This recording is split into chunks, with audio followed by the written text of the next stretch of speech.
advocate से uncle हेबे से जो प्रस्ताव से जो कथाटी बापा को जन जे डॉक्टर संतृप्त मिश्र सिग्नेचर रे दिल्ली रे गोटे अकाउंट खोल परवर्ती पर्यायर जना पड़ला कि बिजू नवीन इंस्पिरेशनल फाउंडेशन करके गोटे ट्रस्ट खोल तो निश्चिंत भाव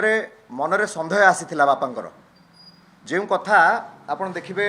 अनेक लोक बिजू जनता दलर आरोप लगाउछंती अभियोग लगाउछंती मु आपणक माध्यम रे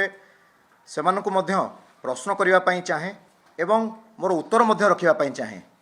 जो कथा गतकाली मध्य डॉक्टर प्रभात विश्वाल कहिसंती जे नवीन पट्टनायक बाँ हाथ में किसी न देखिकी दस्खत कर दियंती यार अर्थ हेउछि सेतिकी विश्वास लेट प्यारीमोहन महापात्र उपरे नवीन पट्टनायक रही विश्वासर सहित से दस्खत करती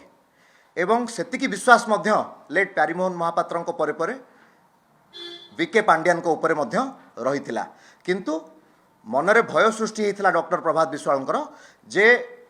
जो भली भाव में दस्खत करा जाइछि विश्वास रे विष दिया जाएनि तो कारण आपण माने निजे मोर आपण माने